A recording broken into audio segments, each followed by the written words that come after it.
اعوذ باللہ من الشیطان الرجیم بسم اللہ الرحمن الرحیم۔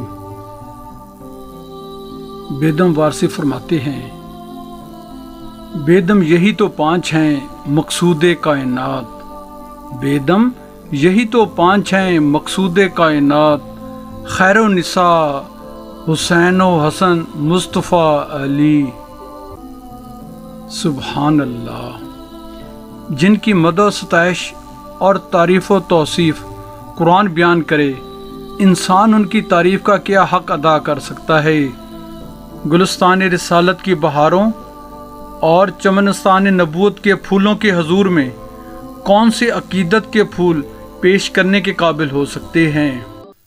یزید کا حکم۔ یزید کو آٹومیٹک خلافت یا کسرائی یادگار جانشینی مل ہی چکی تھی۔ تخت آمریت ملتے ہی اس نے عامل مدینہ ولید کو لکھا کہ ان چار شخصیتوں سے میرے لیے بیعت طلب کرو، انکار کی صورت میں تشدد کرو۔ نعوذ باللہ۔ عبداللہ ابن عباس رضی اللہ تعالیٰ عنہ اور عبداللہ ابن عمر رضی اللہ تعالیٰ عنہ اس سے پہلے ہی مکہ معظمہ جا چکے تھے۔ عبداللہ ابن زبیر رضی اللہ تعالیٰ عنہ کو جب پتہ چلا کہ عامل کے سپاہی مجھے تلاش کر رہے ہیں تو وہ بھی رات ہی کو مکہ معظمہ روانہ ہو گئے۔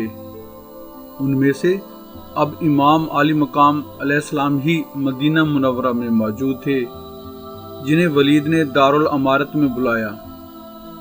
آپ علیہ السلام تشریف لائے تو اس نے یزید کا حکم نامہ پڑھ کر سنایا۔ حضرت امام حسین علیہ السلام کا انکار۔ آپ علیہ السلام نے فرمایا، یہ بات کبھی نہیں ہو سکتی۔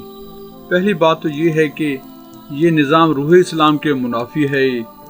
اسلام کسی کو حق خود ارادیت چھیننے کا حق نہیں دیتا۔ یہ خالصتاً ائمۃ المسلمین کا حق ہے کہ جس سے چاہے اپنا خلیفہ مقرر کریں۔ یزید لاکھوں مسلمانوں کا حق غصب کرنا چاہتا ہے، اس لیے ہم کسی غاصب کی اطاعت کرنے کے لیے ہرگز تیار نہیں۔ اور دوسری بات یہ ہے کہ ہمیں اچھی طرح معلوم ہے کہ یزید فاسق و فاجر، غاصب اور تارک النماز ہے۔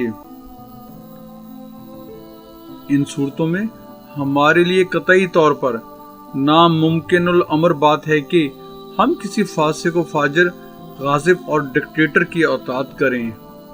سبحان اللہ، سبحان اللہ۔ دعاؤں کی درخواست ہے۔ جزاک اللہ۔ اگر آپ ہمارے YouTube channel Islam T V بائی بہیجی پر نئے آئے ہیں تو ہم آپ سے ملتمس ہیں، ہمارے چینل کو سبسکرائب کر کے بیل آئیکن پر کلک کر لیں، آل کو چیک ان کر لیں، ہماری ویڈیوز کو اپنے حلقہ احباب میں شیئر کریں۔ جزاک اللہ۔